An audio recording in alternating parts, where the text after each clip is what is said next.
여러분 안녕하세요. 매일 10분씩 하루에 2번 집요하게 의학 지식을 파헤치는 지식탐정 김균입니다. 임플란트 한 번 하면 평생 쓸 수 있을까요? 치아 관리를 잘 안 하면 재수술을 해야 될 수도 있다고 합니다. 재수술이라고 하니까 좀 걱정되시죠? 그래서 오늘 임플란트 재수술에 대해서 꼼꼼하게 파헤쳐 보도록 하겠습니다.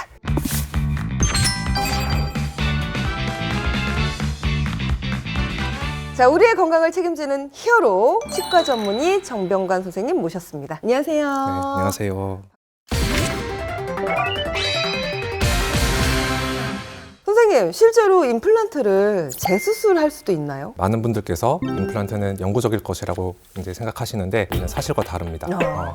임플란트는 크게 잇몸뼈 속에 박혀 있는 뿌리 부분과 음식을 씹는 머리 부분으로 나눌 수 있는데, 머리 부분이 깨지거나 손상됐을 때는 본을 떠서 다시 만들어 씌우면 되지만 임플란트 뿌리 부분이 손상되면 재수술을 해야 합니다. 비용부터 시작해서 여러 가지가 참 신경이 많이 쓰일 것 같은데 꼭 재수술을 해야 하는 경우, 이건 꼭 해야 돼 하는 경우가 있을까요? 크게 두 가지 원인으로 나눠 볼 수 있는데요. 첫 번째는 임플란트 관리가 잘 안 되었을 때 임플란트 뿌리 주변으로 염증이 생겨 잇몸뼈가 녹아 들어가는 경우입니다. 두 번째 원인은 단단한 음식을 씹을 때와 같이 임플란트에 강한 충격이 가해지면서 임플란트 뿌리가 부러져 버리는 경우 임플란트 재수술을 해야 할 수 있습니다. 임플란트 관리가 잘 안 됐다고 하면 구체적으로 어떤 관리를 말씀하시는 건지 좀 자세하게 좀 설명 좀 부탁드릴게요. 네. 첫 번째 사진을 보시면 임플란트 주변에 음식물이 끼어 있는 것을 볼 수 있는데요. 네네네네.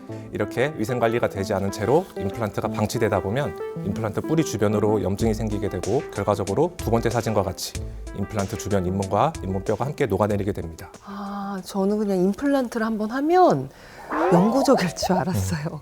그게 아니군요. 관리를 꼭 해줘야 되나 봐요. 임플란트는 자연 치아에 비해 오염이나 감염에 더욱 취약합니다. 임플란트 재수술을 피하기 위해서는 오히려 자연 치아를 관리하는 것보다 더욱 세심하고 꼼꼼하게 관리해 주셔야 합니다. 그런데 선생님, 아까 전에 선생님 말씀해 주신 말씀 중에 그 임플란트 뿌리가 부러질 수도 있다라고 말씀을 해주셨는데 부러질 수도 있나? 그 나사 쪽 되게 단단하잖아요. 네. 그럴 수도 있나요? 부러질 수도 있나요? 원래 자연 치아에는 치아의 뿌리와 그 뿌리를 둘러싸고 있는 잇몸뼈 사이에 이제 쿠션 역할을 해주는 치주인대라는 것이 존재하는데, 오돌뼈와 간장게장 같은 단단한 음식을 씹는다 하더라도 자연 치아의 뿌리가 부러지는 일은 흔하지 않습니다. 하지만 임플란트에는 그런 쿠션 역할을 해주는 부분이 없기 때문에 임플란트에 강한 충격이 가해졌을 경우 임플란트 뿌리가 그대로 부러져 버리는 경우가 생기게 됩니다. 말씀하신 그 두 가지 원인 때문에 재수술을 할 경우 수술 방법에도 좀 차이가 있을까요? 수술 방법에는 차이가 없습니다. 단 새로운 임플란트 뿌리를 심기 위해서는 기존에 손상되어 있는 임플란트 뿌리를 잘 제거하는 것이 관건인데요.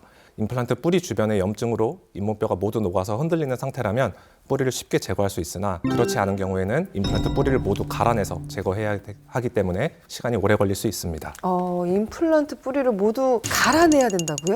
이제 앞서 사진으로 보셨듯이 임플란트 뿌리와 잇몸뼈 사이에는 쿠션 역할을 해주는 부분이 없기 때문에 임플란트 뿌리는 마치 잇몸뼈와 한 몸인 것처럼 아주 강하게 결합이 되어 있습니다. 이제 이런 경우 임플란트 뿌리를 모두 갈아내서 제거를 해야 합니다. 자, 그럼 이제 임플란트 재수술 어떻게 했는지 실제 사례별로 좀 알려주시기 바랍니다. 이제 엑스레이 사진을 보시면 네. 이 환자분은 잇몸 관리 소홀로 인해 임플란트 수술 후 몇 년 만에 뿌리 주변에 염증이 생기게 되었고, 그로 인해 잇몸뼈가 녹아버린 경우였는데요. 보시면 임플란트 뿌리 주변으로 잇몸뼈가 녹아서 까맣게 된 것을 볼 수 있습니다. 그런데 이렇게 심해질 때까지 치료를 미루게 된 이유가 있을 것 같아요. 이제 이런 경우를 임플란트 주변으로 염증이 생겼다고 해서 임플란트 주위염이라고 하는데요. 사실 임플란트는 자연 치아와 달리 신경 조직이 없어 자연 치아에 비해 감각이 잘 느껴지지 않습니다. 그렇다 보니 자신도 모르는 사이에 염증이 빠르게 진행되어 임플란트 주변 잇몸뼈가 모두 녹아버리게 되는 거죠.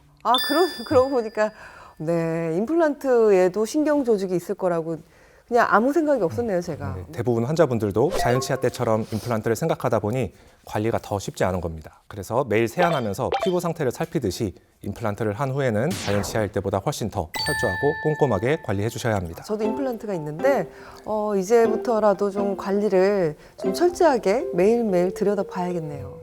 재수술은 어떻게 진행이 됐나요? 이 환자분 같은 경우는 임플란트가 이미 흔들거리는 상태였기 때문에 염증이 생긴 임플란트 뿌리와 염증 조직을 간단히 제거한 후 사진과 같이 새로운 임플란트를 재식립해 현재까지 잘 사용하고 계십니다. 염증이 심했던 것 같은데 재수술하면서 다른 문제들은 없었나요? 네, 아무래도 잇몸뼈가 많이 녹아있다 보니 뼈 이식을 함께 진행해서 잇몸뼈도 새로 만들어 주었습니다. 이분은요 임플란트가 다 깨져 있네요. 이 환자분의 경우가 두 번째 원인으로 말씀드렸던 강한 충격으로 인해 임플란트 뿌리가 부러진 케이스입니다. 얼마나 강한 충격이었으면 이렇게 임플란트가 반으로 두 동강이 됐어요. 이 환자분은 오돌뼈와 같은 단단한 음식을 즐겨 드시는 분이었는데요. 이렇게 한국인들이 즐겨 먹는 오돌뼈나 간장게장 등을 먹다가도 이런 일이 발생할 수 있습니다. 이분도 임플란트를 다 제거하는 거였나요? 네, 맞습니다. 부러져 버린 임플란트 뿌리와 잇몸뼈가 강하게 결합되어 있는 상태였기 때문에 앞서 보여드린 케이스와는 달리 임플란트 뿌리를 모두 갈아내서 제거한 후 재수술을 진행해야 했습니다. 재수술은 처음 임플란트 수술보다 좀 더 어렵지 않을까? 라는 생각이 드는데 잇몸뼈엔 문제가 생기진 않았나요? 아무래도 건강한 잇몸뼈보다는 약해진 상태이긴 하지만 임플란트 재수술이라고 해서 잇몸뼈에 더 문제가 생기거나 하진 않습니다. 그럼 재수술을 할 때 더욱 주의 깊게 확인해야 하는 것이 있을 것 같은데 어떤가요? 무엇보다 임플란트 재수술이 정말 필요한 상황인지 정확히 진단하는 것이 중요합니다. 손상된 임플란트를 하더라도 경우에 따라 염증 치료나 약 복용을 통해 생각보다 오랫동안 임플란트를 사용하는 경우도 있습니다. 그 재수술을 피할 수 있다면 좀 너무 좋을 것 같은데 어떻게 네. 방법이 없을까요? 지금 사진을 보시면 임플란트 뿌리 주변으로 염증이 진행되어 까맣게 잇몸뼈가 녹아있는 것을 볼 수 있습니다. 네네네. 하지만 염증의 정도가 심하지는 않고 증상도 없었기 때문에 약물 치료를 통해서 관리해 주시면 충분히 오래 사용하실 수 있습니다. 염증을 가라앉히는 약물인가요? 네, 맞습니다. 보통 진통소염제와 항생제를 함께 처방하여 염증을 가라앉히게 됩니다. 하루 3번씩 일주일 내외로 복용하게 됩니다. 염증이 생겼다고 무조건 재수술을 해야 하는 건 아니네요. 그래서 평소에 위생관리를 잘 해주시는 게 무엇보다 중요하고 치과에 꼭 내원하셔서 염증이 더 심해지고 있지는 않은지 파악을 해주셔야 합니다. 그래서 정기검진을 통해 확인, 관리하시는 게 중요합니다. 재수술을 할 때는 기간도 좀 더 많이 걸리나요?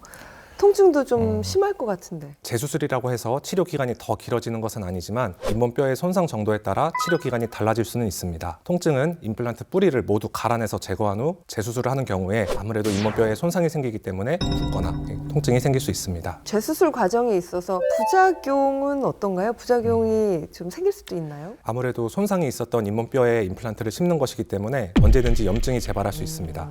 그래서 재수술을 할 때는 잇몸뼈의 손상을 최소로 하는 것이 중요한데요. 만약 염증이 재발했다면 잇몸이 욱신거리는 통증이 있을 수 있습니다. 이런 경우에는 염증이 생긴 임플란트 뿌리를 제거하고 깨끗이 소독한 후에 다시 재수술을 해야 할 수도 있습니다. 임플란트 재수술을 피하려면 이것만은 꼭 지키자. 뭐 이런 게 있을까요? 당연히 치과 정기검진이 가장 중요합니다. 치과에 내원해서 임플란트에 이상은 없는지 엑스레이 사진도 찍어보고 스케일링도 주기적으로 받으시는 게 좋습니다. 또한 임플란트 전용 칫솔을 사용하여 양치를 더 꼼꼼하게 해주시고 구강 세정기나 구강 세정액 같은 보조용품들을 적극적으로 활용해 주시는 게 좋습니다.